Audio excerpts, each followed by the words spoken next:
বন্ধুরা আজকে যখনই আমি বালতি নিয়ে মাঠের দিকে যাচ্ছিলাম তখনই দেখতে পেলাম মাঠের পাশে অনেকগুলো গাড়ি পড়ে রয়েছে। আমি বালতিটি নিয়ে একে একে সব গাড়িগুলো এখান থেকে উঠিয়ে নিচ্ছিলাম। প্রথমে এই দেখো কত সুন্দর একটি গাড়ি পেয়ে গিয়েছি। এবার এটাকে আমি বালতির ভিতরে নিয়ে রাখলাম। যখনই একটু সামনে গেলাম তখনই আরো একটি সুন্দর গাড়ি দেখতে পেলাম। এটা হলো একটি জেসিপি গাড়ি। গাড়িটিকে অনেক সময় ধরে দেখে এটাকে আমি বালতির ভিতরে নিয়ে গিয়ে রাখলাম। এই গাড়িটি অনেক সুন্দর ছিল। এটা নিয়ে আমার কাছে মাত্র দুইটি গাড়ি হলো। যখনই আরো একটু সামনে গেলাম তখনই আরো একটি সুন্দর গাড়ি দেখতে পেলাম। আর এটা হলো একটি হাতি গাড়ি। এই গাড়িটি তো দেখতে অনেক সুন্দর লাগলো। গাড়িটিকে অনেক সময় ধরে দেখে এটাকেও আমি বালতির ভিতরে নিয়ে গিয়ে রাখলাম। আমার কাছে এই নিয়ে মাত্র তিনটি গাড়ি হলো। গাড়িগুলোকে এক জায়গায় বালতির ভিতরে অনেক সুন্দর দেখাচ্ছিল। আরো একটু সামনে যেতে অনেক সুন্দর একটি আইসক্রিম ওয়ালার ঠেলা গাড়ি দেখতে পেলাম। বন্ধুরা এই গাড়িটিও তো দেখতে অনেক সুন্দর লাগছিল। গাড়িটিকে হাতে নিয়ে অনেক সময় দেখার পরে আমি এটাকে নিয়েও বালতির ভিতরে রাখলাম। এই নিয়ে আমার কাছে মাত্র চারটি গাড়ি হলো। বন্ধুরা যখনই সামনের দিকে যাচ্ছিলাম তখনই একটি জিপ গাড়ি দেখতে পেলাম। কিন্তু এই গাড়িটির দুইটি চাকা একদমই ভাঙা ছিল। কিন্তু গাড়িটি দেখতে অনেক সুন্দর লাগছিল।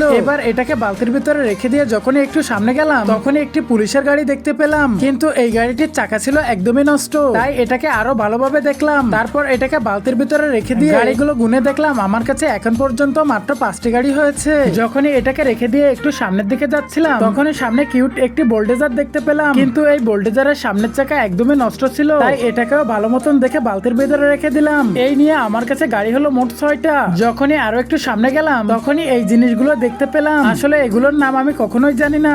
বন্ধুরা তোমরা যদি এগুলোর নাম জানো তাহলে অবশ্যই কমেন্ট করো। আর এটাকে বালতির ভিতরে রেখে দিয়ে যখনই একটু সামনে গেলাম তখনই একটি আর্মিদের গাড়ি দেখতে পেলাম। আসলে এই আর্মিদের গাড়িটি অনেক সুন্দর। আর এই গাড়িটিকেও আমি অনেক সুন্দরভাবে দেখে বালতির ভিতরে রেখে দিলাম। যখনই এটাকে রেখে আমি আরো একটু সামনে গেলাম তখনই আমি অনেক বড় একটি ট্রাক দেখতে পেলাম। এবার এটাকে জঙ্গলের ভিতর থেকে উঠিয়ে দেখি এটার পিছনের দুইটি চাকা একদমই নষ্ট হয়ে গিয়েছে। যাই হোক এই গাড়িটিকেও আমি অনেক সুন্দরভাবে দেখলাম। গাড়িটিকে আমার পছন্দ হলো তাই এটাকে আমি বালতির ভিতরে রেখে দিলাম। এবার এটাকে বালতির ভিতরে রেখে দিয়ে যখনই আমি আরো একটু সামনে গেলাম তখনই আমি এই বাঁশিটিকে দেখতে পেলাম। আসলে এই বাঁশিটি অনেক সুন্দর, আমার অনেক পছন্দ হলো তাই আমি এই বাঁশিটিকে বালতির ভিতরে রেখে দিলাম। বন্ধুরা এই দেখো ফাইনালি আমার কাছে অনেকগুলো খেলনা হয়ে গিয়েছে।